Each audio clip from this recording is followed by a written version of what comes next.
As eleições de 2022 não acabaram. O segundo turno para decidir quem será o presidente da República e governador em 12 estados acontece no dia 30 de outubro.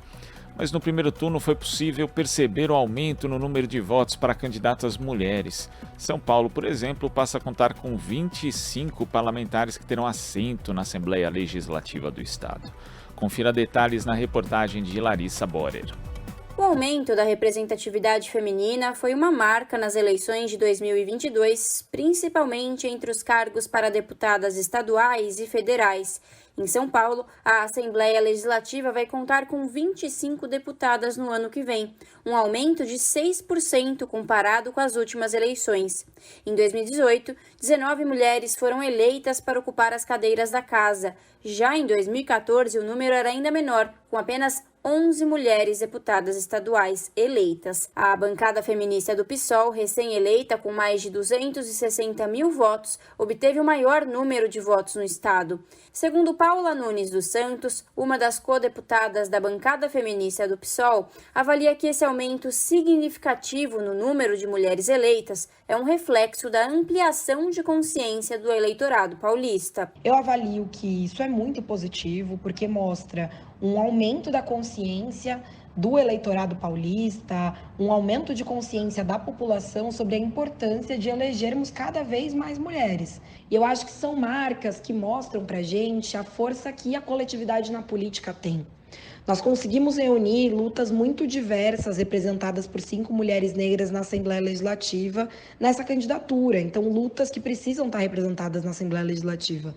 Mas a eleição da bancada feminista mostra para mim que não só o eleitorado está interessado em eleger mais mulheres, como também eleger mulheres que sejam alinhadas com as lutas das mulheres, que defendam a luta das mulheres. Eu acho que o nosso projeto político representa isso.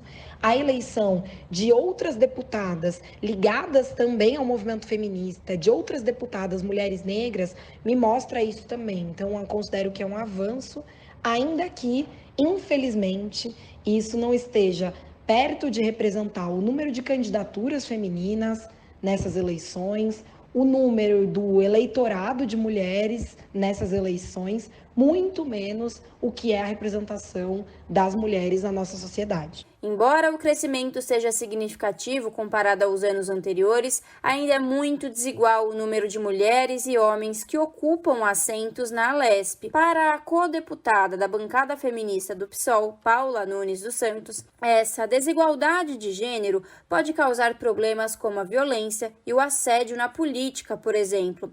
De acordo com a co-deputada, o Brasil precisa se ajustar para ter paridade de gênero, como já funciona em outros países. Quando, mesmo assim, algumas de nós ousam ocupar esse lugar e ter candidaturas, nós temos vários enfrentamentos com relação ao financiamento, enfrentamentos com relação à prioridade dentro dos partidos políticos, enfrentamentos que também nos distanciam desse processo político, como é o caso da própria violência política, a qual, infelizmente, muitas mulheres estão submetidas, casos de assédio, casos que afastam as mulheres da disputa do pleito político. Mesmo assim, o número de candidaturas de mulheres foi muito alto nessas eleições, mas infelizmente a gente ainda não chegou perto do número de homens eleitos. Isso não tem nada a ver com a incapacidade das mulheres, isso não tem nada a ver com a nossa incapacidade de fazer política, isso está refletido no número tão expressivo de votos que a bancada feminista teve.